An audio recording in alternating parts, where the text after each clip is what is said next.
ஒரு உறுப்பினர் அவர்களே, நான் பாராளுமன்ற சிறப்புரிமைகள் பற்றி டிசம்பர் 18ஆம் தேதி ஒரு கடிதத்தை கொடுத்தேன். எனக்கு நேரம் ஒதுக்கப்படவில்லை. ஜனவரி 7ஆம் தேதி இன்று வரை எனக்கு எந்த பதிலும் கிடைக்கவில்லை. நான் கொடுத்த கடிதத்திற்கு எதிர்க்கட்சி தலைவருக்கு நீங்கள் கடிதம் அனுப்பியதாக அறிந்திருக்கின்றேன். ஆனால் இன்றும் கூட எனக்கு பாராளுமன்றத்தில் உரையாற்றுவதில் சந்தர்ப்பம் கிடைக்கவில்லை. பாராளுமன்றத்திற்கு நான் யாழ்ப்பாணத்திலிருந்து வருகின்றேன். நான் மேலே பார்த்து கொண்டிருந்து வீட்டுக்கு செல்கின்றேன். எனக்கு பதிலை தாருங்கள். நாங்கள் எதிர்க்கட்சி தலைவருக்கு இந்த விடயத்தை ஆற்றுப்படுத்தி இருக்கின்றோம்.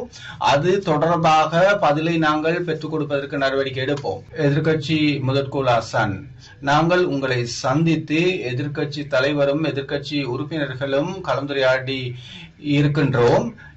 இது பற்றி நாங்கள் கலந்துரையாடிய போது நாங்கள் தங்களது ஆலோசனைகளை பெற்றுக்கொள்வதற்கு ஆர்வத்துடன் இருக்கின்றோம். எழுத்து மூலமும் நாங்கள் கூறியிருக்கின்றோம். எதிர்காலத்திலும் இது பற்றி பேச்சுவார்த்தை நடத்துவதற்கு தயாராக இருக்கின்றோம்.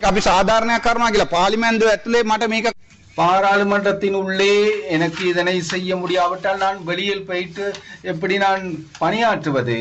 எதிர்காலத்தில் நாங்கள் எப்படி பாராளுமன்றத்தில் உரையாற்ற முடியும்? எதிர்க்கட்சி முதற்குழு ஹசன் கூறிய விடயத்திற்கு ஏற்ப இந்த அர்ஜுனா அவர்கள் தொடர்பில் ஒரு குழுவை நியமிக்க நாங்கள் தீர்மானித்திருக்கின்றோம். இது பற்றி ஆராய்வதற்கு. கௌரவ சபாநாயகர் அவர்களே, நான் பாராளுமன்றத்தின் உறுப்பினர் என்ற வகையில் உங்களது கவனத்துக்கு கொண்டு வர விரும்புகின்றேன். கடந்த சில வாரங்களாக குறிப்பாக ஊடகங்களில் ஒரு சில செய்திகள் வெளியாகின. பாராளுமன்றத்தில் பணியாற்றும் பெண் ஊழியர்களுக்கு பாலியல் தொந்தரவுகள் கொடுக்கப்படுவதாக செய்திகள் வெளியாகி இருக்கின்றன. சிலருக்கு எதிராக சட்ட நடவடிக்கை எடுக்கப்பட்டு இருக்கின்றன. சிலருக்கு எதிராக வேலை நிறுத்தம் செய்யப்பட்டு இருக்கின்றது. ஆகவே ஐடியில் இருக்கும் பெண்களுக்கு பாலியல் தொந்தரவு கொடுக்கப்படுவதாக ஒரு முறைப்பாடு செய்யப்பட்டிருக்கின்றது. இது பற்றி பல முறைப்பாடுகள் கிடைக்கப்பெற்றிருக்கின்றன. தயவு செய்து இது பற்றி விசாரணை நடத்தி நடவடிக்கை எடுக்குமாறு நான் கேட்கின்றேன். பாராளுமன்ற உறுப்பினர்கள் என்ற வகையில் பாராளுமன்றத்தில் இருக்கும் இந்த உத்தியோகத்தர்களுக்கு இப்படியான தொந்தரவுகள் ஏற்படும் போது எமக்கும் அந்த கரிசனை இருக்கின்றது. அது பற்றி ஆராய்வதற்கு. ஆகவே இது பற்றி நீங்கள் நடவடிக்கை எடுக்க வேண்டும்.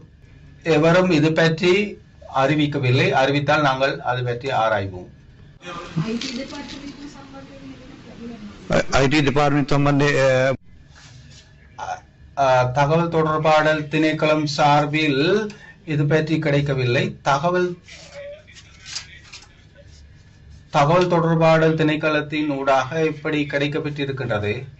அப்படி இருக்கின்றது. அப்படி ஒரு திணைக்களம் இருக்கின்றது.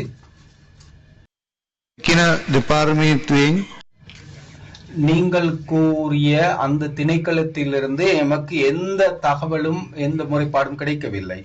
சபை முதல்வர்.